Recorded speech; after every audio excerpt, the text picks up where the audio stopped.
Little quick man defense tip for you today. I know a lot of guys are hesitant to use man defense in Madden 16 because there are just so many routes that roast man coverage. Corner routes, stick and nod, drags, the Luca out. Damn it, I always do that. So what I'm telling you is I think man is a very valuable defense in Madden 16. I think it's actually a very nice defense. And if you can get over the fact that there are 3 or 4 routes that do roast it, what the value in man is, most guys, since not a lot of guys run man, only have 1 or 2 ways to attack it. And then once you figure out what guys' man beaters are, you can start to take those away, and then they have no adjustment after that. That's why I like running man against certain guys. Now, if guys show me they know all the tricks in the book to beat man, well, then I go back to my zone concepts real quick. So here I'm going to show you a play against Johnny Parkhurst, Journey, and I'm going to say about him, he has a very nice offense. And what I really like about his offense is he's one of the few guys in AFL from a passing standpoint that attacks the entire field. I'm talking about left, right, middle, short, medium, and deep. And he attacks the entire field on virtually every play. He has route combinations that make your defense cover the entire field. And that's a rarity in this league and with a lot of guys that are good passers. You know, Joker attacks the entire field. E-Dub attacks the entire field. Um, Reese, to a certain extent, attacks the entire field, but he starts to fall in love with his money plays when the games get close. And that's not a knock on Reese. We all do that, but you know, he's a little easier to lock into late in games.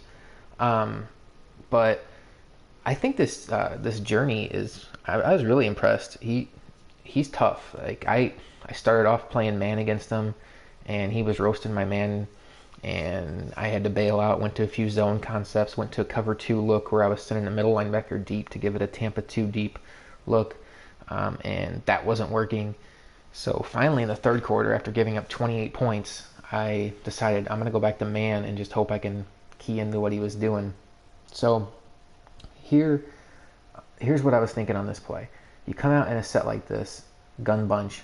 You have the 3 receivers to the right, the 1 to the left. So in your mind, you're thinking, okay, I'm in man. What are the man beating routes? Well, 1, stick and nod. You're not going to get a stick and nod out of this formation. So you can just go ahead and erase that. 2, drag. Yeah, there's a lot of drags they can run out of this look. But quite honestly, I don't really worry about drags because it's a 5 to 7 yard gain. Maybe they break a tackle, whatever. But I don't game plan for drags. If you want to drag me up and down the field, fine. I'm going to guess at some point you're going to make a mistake. You do have to worry about the Luca out if they're in a divide concept. It's very similar to that Luca out. But the good news is you have your number 1 corner over there, so he's probably a little more equipped to handle it versus the corner route where you might have your 3rd or 4th corner on him. And then obviously you get into like the wheel routes, and then it just becomes more so about speed and things of that nature. But you can only cover so much. So what I wanted to do was I wanted to come up with a way in this particular look to take away his corner route without sacrificing deep coverage, because like I mentioned before, Journey showed me already he can attack the entire field. So my thought process was I'm going to put my safety over here, Lumpkin, who started off in the play is quarter 2 man under. So 3 linemen rushing, middle linebacker in a spy or a yellow, I can't remember, and then the safeties in deep blues. So I'm putting my safety Lumpkin in a purple, and his entire job is to take away the corner route. But knowing that, he's going to flow over here when the play starts, and that's going to leave a huge void down here. So my second adjustment is I put my linebacker Gooden on a deep blue, and then he acts as the, temporary safety on this play. So when I do stuff like that, that leaves a lot of the middle of the field open. So there's another adjustment you can make, but you have to be almost 100% confident they're going to be passing. And that's when I put my defensive end down here into coverage and user him. And at this point in time, my first read as my user defensive end in coverage is I'm trying to protect against any drag that's coming over the middle of the field. And then I just want to, help out over the middle of the field as much as possible. So it's a 9-man drop, 2-man rush. So if they run the ball, you're screwed. Um, so let's just see how the play played out here. He does end up running the corner route. Lumpkin's going to run over, and then Gooden's going to run deep. You have to have speed at linebacker to pull this off. Don't try this with James Laurinaitis or Paul Puslesny or Vontez Burfict. It's not going to work. So Gooden has like 89 or 90 speed, so he's perfect for this position.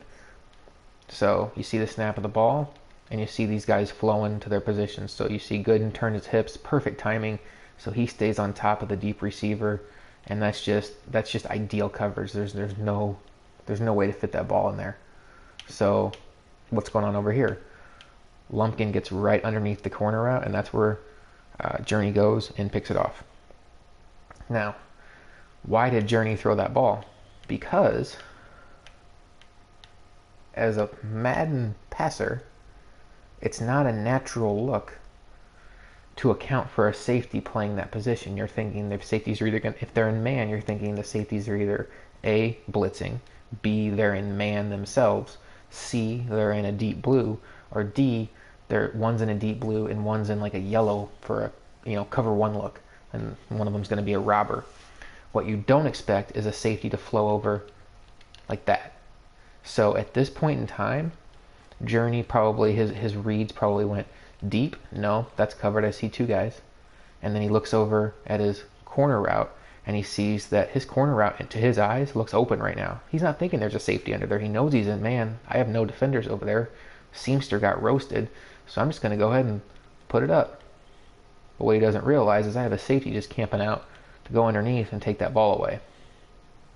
So, this isn't game-changing tip or anything like that. A lot of guys already know this. This is pretty basic stuff. But if you're somebody that doesn't like making pre-snap adjustments, you need to get them in your game quickly, because doing things like changing zone assignments of your safeties or your linebackers, or throwing a defensive person in coverage and using him against drags just to take away certain things, you need to know the strengths and weaknesses of your defense and how to protect yourself against those.